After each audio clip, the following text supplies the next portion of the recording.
கௌரிக்குண்டில் ஞாயிற்றுக்கிழமை தங்கி இந்த ரூம் தாங்க. பேசிக் கம்யூனிட்டிஸ் தான். நம்ம இங்கே வந்து பெருசாக எதிர்பார்க்க முடியாது. ஸோ இதுதான் நான் படுத்திருந்த பெட்டு. இதுதான் நமக்கு மட்டும் ஒரு பெட்டு கொடுத்தாங்க. பெட்டில் படுத்துட்டேன்.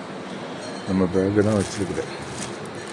பக்கத்துலேயே சார்ஜிங் பாயிண்டர்ஸ்லாம் இருந்தனால சார்ஜ் பக்காவாக போட்டேன். சரிங்க, இப்போ மணி 6 ஆகுது. இது மேலே கிளம்பி அப்படி கேதார்நாத் போகலான்னு இருக்கிறேன். பின்னாடி எப்படி பாருங்கள்.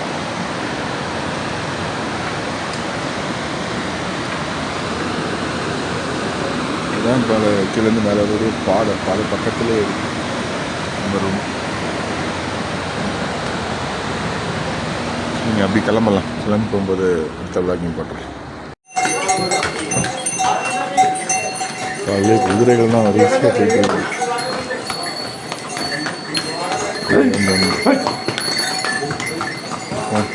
தங்கி இந்த ரூம்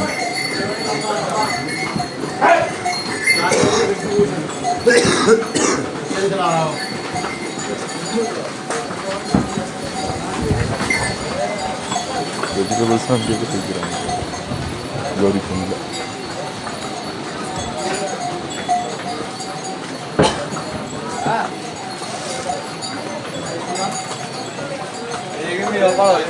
நேற்று இந்த ஹோட்டலில் தான் சாப்பிட்டேன். நைட்டு சூப்பராக இருந்துச்சு. எவ்வளோ நாளும் சாப்பிடலாம். ஒரு 5-6 சப்பாத்தி சாப்பாடெல்லாம் சேர்த்து 170 ரூபா ஒரு டீ.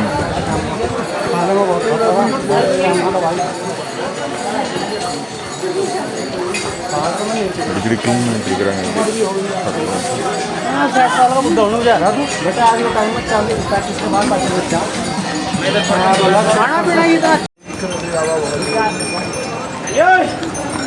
இதுதான் கௌரிக்குண்ட் அஃபீஷியல் ட்ரெக்கிங்.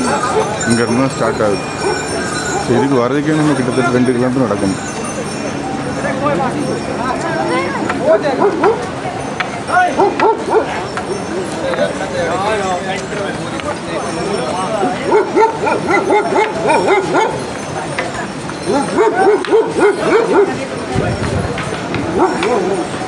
கன்னியூஸ் அப்படி போயிட்டே இருக்கலாம்.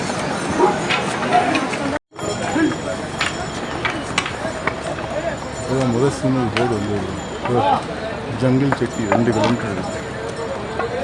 அந்த பழைய வரணும். அது அந்த வந்து வெளிச்சம் தெரிவிக்கணும். அங்கேருந்து டீ சைடு இங்கே வந்துருக்கோம். 2 கிலோமீட்டர் வந்து வந்துருக்கோம். இங்கே இந்த ரிவர் பக்கத்துலேயே போயிட்டு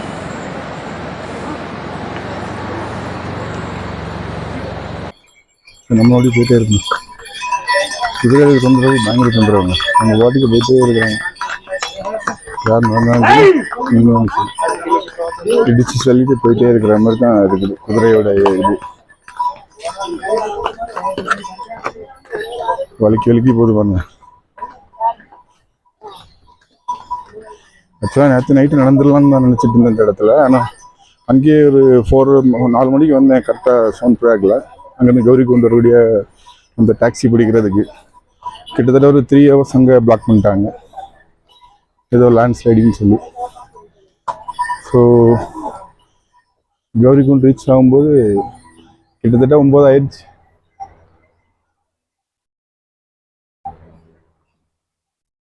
அதனால் கௌரிக்குண்டில் ஒரு ரூமில் ஸ்டே பண்ணிக்கிட்டு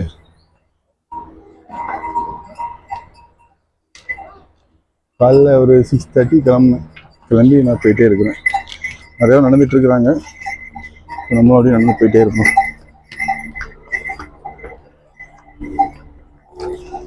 actually trekking is very tough only. It's not easy. எப்படியும் 6 to 10 hours ஆகலாம் மேலே சிவபெருமானவை தரிசிக்கிறதுக்கு.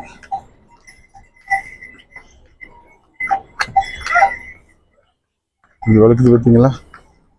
ரிஸ்கான ஜேர்னி தான். குதிரையில் போகாது. முடிஞ்ச அளவுக்கு நடந்தே போங்க, அதான் நல்லது. குதிரையில் போனால் ஒரு மாதிரியாக தான் போகுது, ரிஸ்க் ஆகிட்டு.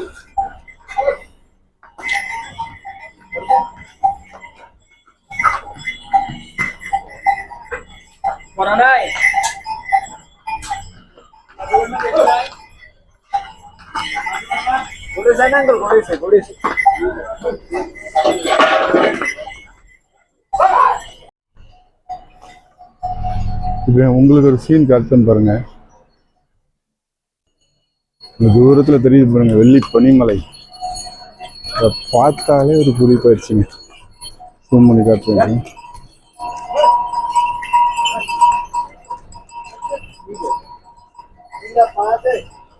சரிதான், வெள்ளி பனிமலைங்க, சூப்பர்பா இருக்குது.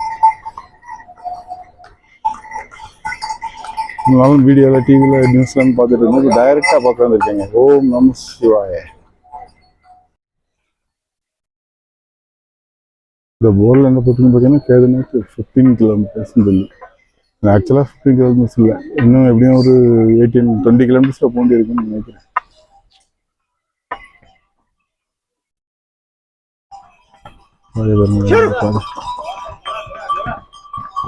நம்ம கீழே வந்து நடந்து வந்துருக்கோம். மேலே போகுது. கொஞ்சம் கஷ்டமாக தான் இருக்குது, ஆனால் நின்று நம்ம இருந்துருவோம், ஒன்றும் பிரச்சனை இல்லை. இப்படி போயிட்டே இருக்கலாம்.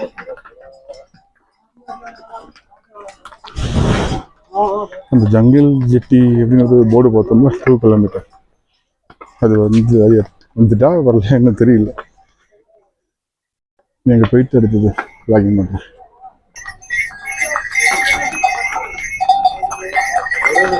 டைல்ஸ் சிமெண்ட் எல்லாமே குதிரையில் தான் போயிட்டு இருக்குது.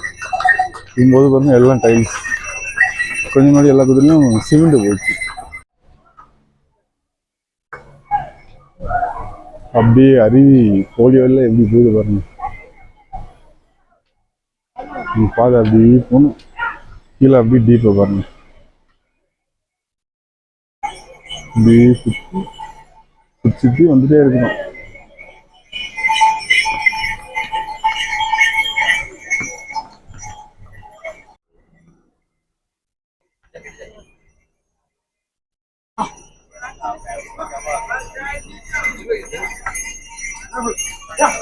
ஒரு கடையில் வந்து உட்காந்துச்சுங்க. 3-4 கிலோமீட்டர்ஸ் மேலே வந்திருக்கேன் நினைக்கிறேன்.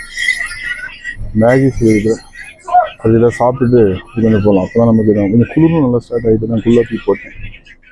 How many kilometers we came up? Down? How many kilometers up? How many kilometers up? 3 kilometers. 3 kilometre வந்திருக்கோம் மேலே. 3 கிலோமீட்டர்ஸ் தான் இவ்வளோ தூரம் வந்திருக்கோம். என்ன எவ்வளவோ போண்டி இருக்குது. சரி, எல்லாம் கேதார்நாத் பாபாஜி பார்த்துப்பார். ஓம் நம சிவாயம் சொல்லிட்டு நடந்துகிட்டே இருக்க வேண்டியதான். சாப்பாடு, ஜூஸு, அந்த மாதிரி லெமன் சோடா இந்த ஐட்டம்ஸ்லாம் வரிசையாக நிறைய இடத்துல நல்லாவே கிடைக்குது. ஸோ அந்த கவலை வேண்டாம், இதை சாப்பிடலாது. ஆனால் ஒன்லி நடக்கிறதுக்கு தயாராக வரணும். 3 கிலோமீட்டருக்கே அப்பா ஐயான்னு இருக்குது. என்ன எவ்வளவோ போண்டி இருக்குது. அதுக்கெல்லாம் இந்த குதிரைக்காரங்க தொந்தரவு வேற பயங்கரம்.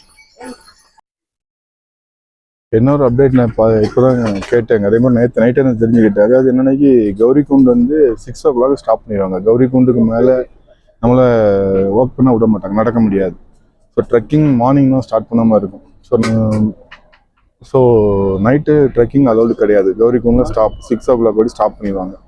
நேற்றுக்கு எதனால எங்களை 6 o'clock மேலே அலௌட் பண்ணாங்கன்னாக்கி 4 o'clock ஸ்டாப் பண்ணி வச்சுருந்தாங்கல்ல சோன் ட்ராக்ல. ஸோ அதனால தான் கொஞ்சம் 2-3 hours எக்ஸ்ட்ரா ஒரு பஃபர் கொடுத்து அலோவ் பண்ணியிருக்காங்க. இருந்தாலும் நான் வந்து கௌரிகுண்ட்லேருந்து மேலே ஏற ட்ரை பண்ணேன், பார்த்தா விட்டுறாங்க. அந்த டைம் போலீஸ் விட்டுட்டாங்க, ஏன்னா பஃபர் இருந்ததுனால. பட் எந்த பர்சனுமே நடக்கலை. ஸோ அதனால நான் கீழே தங்கிட்டு மார்னிங் 6:30 4 o'clock 3 o'clock எழுந்துச்சி உறக்கத்துக்கு எடுத்துகிட்டு எதுவும் நடந்துட்டு மெல்ல நடந்து போகலான்னு சொல்லிட்டு 6:30 தான் கீழேருந்து ஸ்டார்ட் பண்ணேன். இப்போ ஒரு 3 கிலோமீட்டர்ஸ் வந்திருப்பேன். கிட்டத்தட்ட இப்போ 8 o'clock ஆகுது. ஒரு 3 கிலோமீட்டர்ஸ் 3.5 கிலோமீட்டர்ஸ் வந்திருப்பேன். ஸோ அதை பார்த்துட்டுங்க. நைட்டு வந்து ட்ரெக்கிங் அலோடு கிடையாது. நைட்டு 6 o'clock வந்தீங்கன்னா கீழே ஸ்டே பண்ணுற மாதிரி பிளான் பண்ணிட்டு அதுக்கப்புறம் வாங்க. இப்போ ஜங்கிள் ஜெட்டின்னு ஒரு இடத்த வந்திருக்கேன். இங்கே தான் நிறைய கேம்ப் சைட்ஸ்லாம் இருக்குதுன்னு நினைக்கிறேன். இந்த இடத்துல பாருங்க, போகக்கூடிய பாதையே அடிச்சுட்டு போயிடுச்சு. ஸோ அதனால் எக்ஸ்ட்ரா அப்படி மேலே ஏற்றி ஒரு பாலம் போட்டு அப்படி போட்டுருக்காங்க. இங்கே அருகே பாருங்க.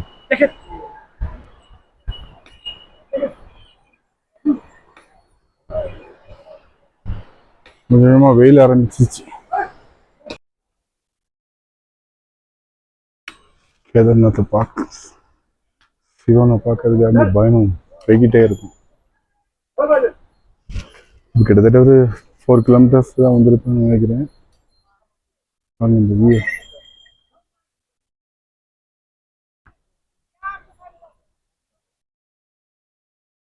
கொஞ்சம் குளிர் ஸ்டார்ட் ஆயிடுச்சு, அதனால எல்லாம் தூக்கி கொஞ்சம் விண்டர் குளிர் தாங்குற மாதிரி ஜாக்கெட்ஸ்லாம் தூக்கி போட்டேன். ஃபர்ஸ்ட் இனிஷியலாக கொஞ்சம் துவங்கிச்சு. அதுக்கப்புறம் இப்போ தான் ஒரு மேகி சாப்பிட்டேன். 3 கிலோமீட்டருக்கு அப்புறம் மேகி சாப்பிட்டேன். அதுக்கப்புறம் பரவாயில்ல. இந்த குதிரைக்காரங்க குதிரையை அடிச்சு தான் இருக்கிறாங்க. கொடுமை கொடுத்துட்டாங்க குதிரையை போட்டு. அதுவே சமந்து போயிட்டு இருக்கு. அதுலேயும் குதிரையை போட்டு கொடுமைப்படுத்தி சொல்கிறாங்க. பார்க்கவே கஷ்டமாக தான் இருக்குது. முடிஞ்ச வரைக்கும் நடக்க முடிஞ்சவங்க நடந்துருங்க, தான் பெஸ்ட்டு.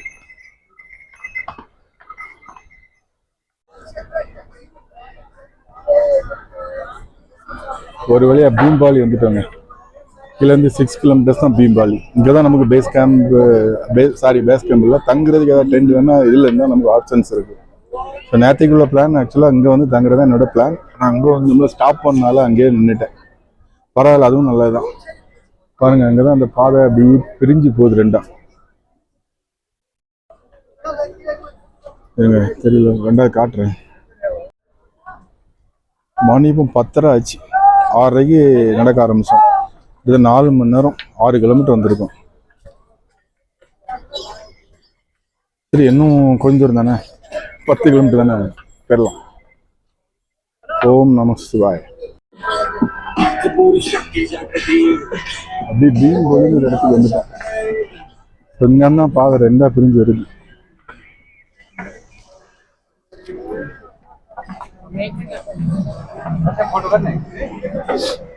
நம்ம நடந்து வந்த பாதை அப்படியே அந்த கீழே அங்கிருந்து அந்த மலைக்கு மேலே வந்து நடந்து வரும். எங்கள் மேலே போனதுல பார்த்தேன். ஸோ இதில் தான் முதல்ல நம்ம சேருவோம்.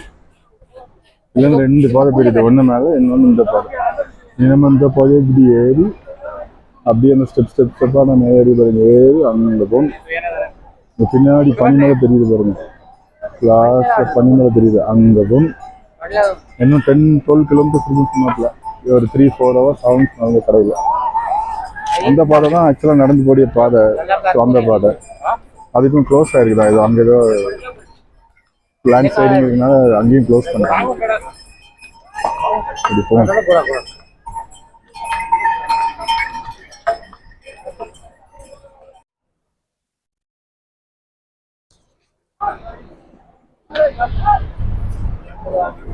அப்படியே கீழே இருந்து நடந்து மேலே எவ்வளோ தூரம் வந்துட்டாங்க.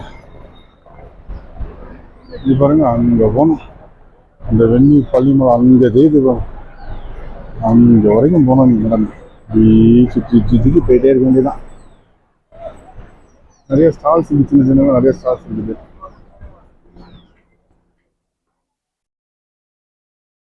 இவங்க தான் பாருங்க டெல்லியில் தூக்கிட்டு போகிறவங்க.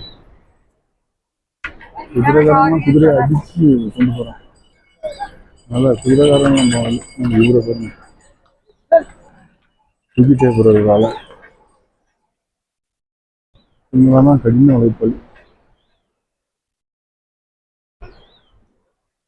சரி, போயிட்டு இருக்கலாங்க.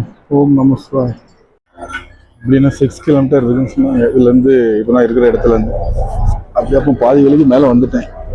சரி, தரிசனம் பண்ணிடணும் சிவன் அன்னைக்கு எப்படியாது. அப்படி ஒரு கூல்ட்ரிங்க்ஸ் பிரேக் இன்னைக்கு. ஒரு கூல்ட்ரிங்க்ஸை சாப்பிட்டுருப்போம். நீ நிறைய கடைகள், சின்ன சின்ன கடைகள் இப்படி இருக்குது பாருங்க. அதான் நடந்து போகக்கூடிய பாதை பக்கத்துலேயே நிறைய கடைகள் இருக்குது. ஒரு கூல்ட்ரிங்க்ஸை சாப்பிட்டுட்டு அப்படி ஒரு மவுண்டன் டீயும் வாங்கி வச்சுருக்கேன். ஏதாவது ஒன்று இப்போதைக்கு சாப்பிட்டுட்டு அப்படி நல்லா நடந்து போய் சிவனை தரிசனம் பண்ணி. கஷ்டம்தான், கொஞ்சம் கஷ்டப்பட்டு தான் மேலே வரணும். அவ்வளோ ஈஸி கிடையாது. ஆனால் சிவனை நினச்சிக்கிட்டே வந்துகிட்டே இருக்க வேண்டியதான். அப்படி சிவன் நம்ம சிவன்னு சொல்லிட்டு வந்துட்டு நான் அப்படி தான் வந்துட்டு இருக்கிறேன். பாருங்க, அந்த முக்கு அந்த மல்ல இருந்து ஏறி அப்படியே வந்து அங்கே வந்துட்டோம். விடிஞ்சிச்சின்னு பார்த்தா அங்கே இன்னும் இருக்குது. அப்படி ஏறி அங்கே போக பாருங்க, அந்த மலைக்கு அந்த சைடு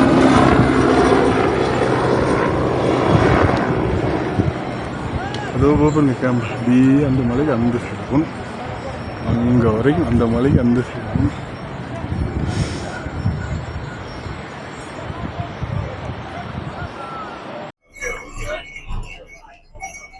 அப்பா கிட்டத்தட்ட ஒரு 2-3 கிலோமீட்டர் தான் இருக்கும் கோயிலுக்கு பக்கத்தில். ஒரு கடையில் வந்து ஒரு ஃபேண்டா 10 ரூபாய்க்குள்ள ஃபேண்டா குடிச்சேன் கிலோ. இந்த ஃபேண்டா அங்கே மேலே பார்த்தீங்கன்னா 50 ரூபாய், 50 ருபீஸ் ஒரு ஃபேண்டா. So costly. அப்படி கிளம்பி போயிட்டு ஏற்கனவே 2 ஷார்ட்கட் இருந்துச்சு. அந்த ஷார்ட்கட்லேயே ஏறி வந்தேன். ரிஸ்கான ரோட்டு தான் அந்த ரோட்டு. உங்களால் முடியுமா ஷார்ட்கட்டில் இருங்க, இல்லைன்னா ஷார்ட்கட்டில் வராதுங்க. கைட்டே தான் இருக்குது. ஆனால் நமக்கு தான் டிக்கெட் கிடைக்க மாட்டேங்குது.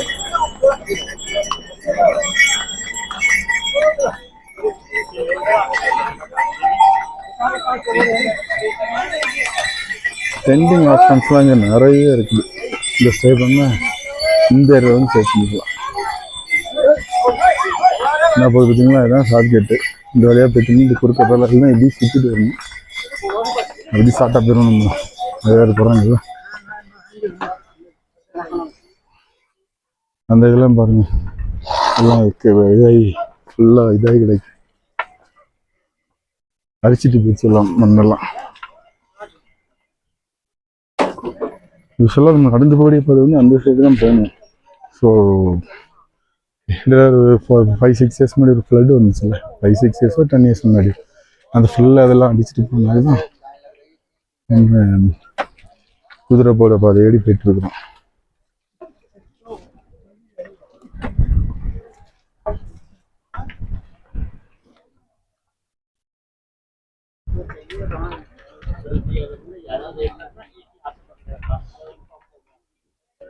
டென்ட்னா இப்படி தான் படுக்கணும்.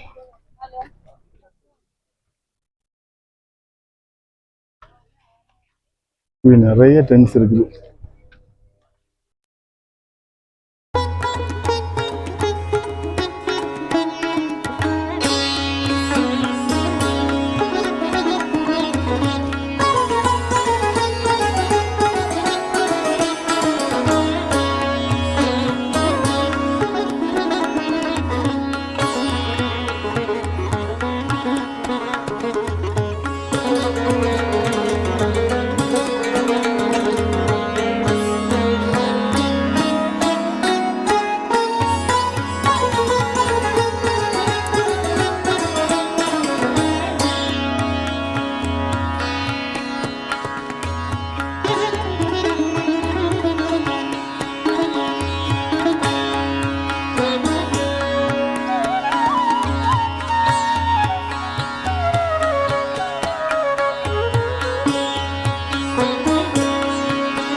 இதுதான் ஹெலிபேடு.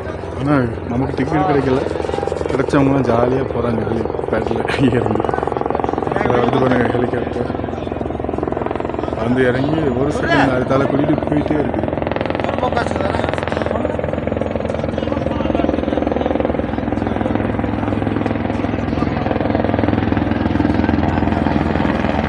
ஆட்கள் அங்கே ரெடியாக வச்சுருக்காங்க, அதில் இறங்கி டக்குன்னு ஆளை இறங்கி போயிட்டே இருக்கிறாங்க.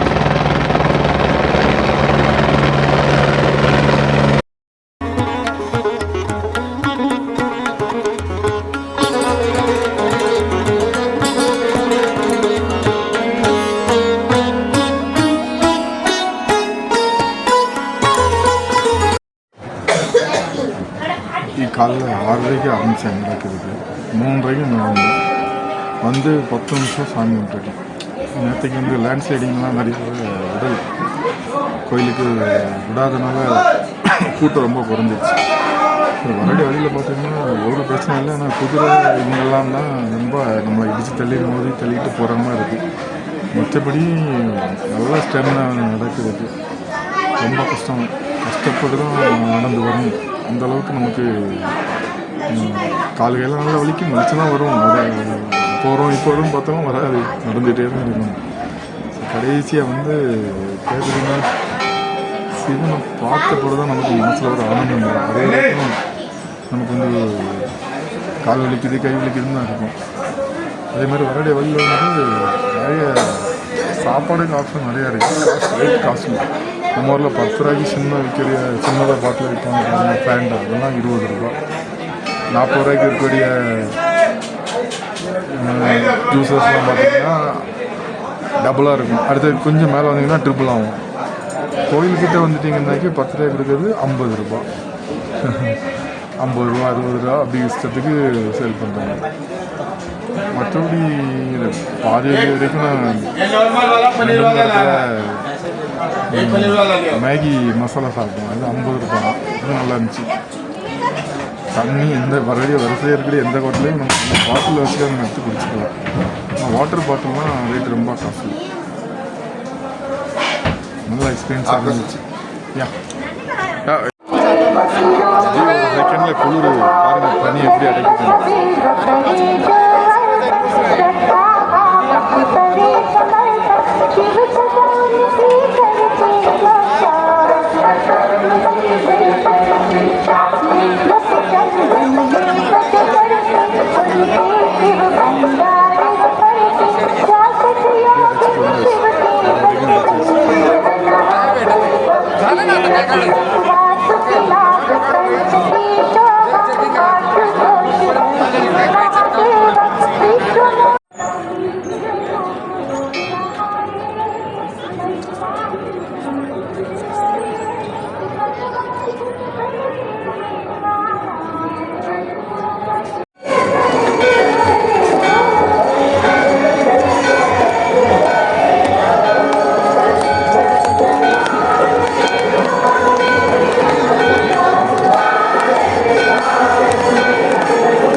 கோயில் பக்கத்திலே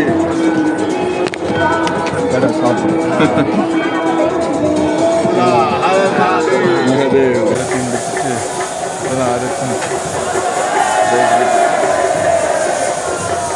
கோயில் எப்படி இருக்கு, அந்த கல்லெல்லாம் பின்னாடி எப்படி இருக்காங்க. அப்படி பின்னாடி இங்கே வந்து நம்ம டென்ட்டு 600 ரூபா டென்ட்டு ப்ரைஸு. வரிசையாக டென்ட் இருக்குது பாருங்கள். கோயில் பக்கமாக இருக்குதுல்ல, பக்கத்துலேயே டாய்லெட்டும் போய்க்கலாம், பாத்ரூம் வசதி இருக்கு. ஸோ இல்லை தங்க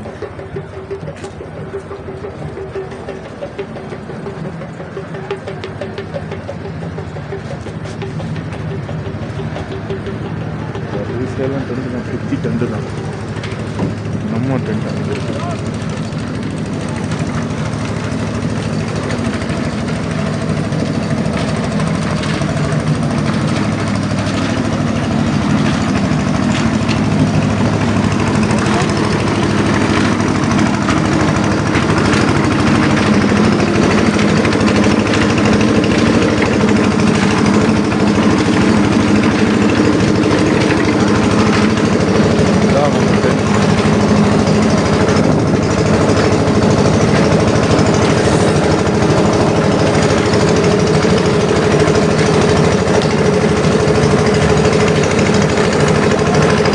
அப்படி போகிறதா நம்ம டென்ட்டுக்குள்ளே போயிட வேண்டியதான்.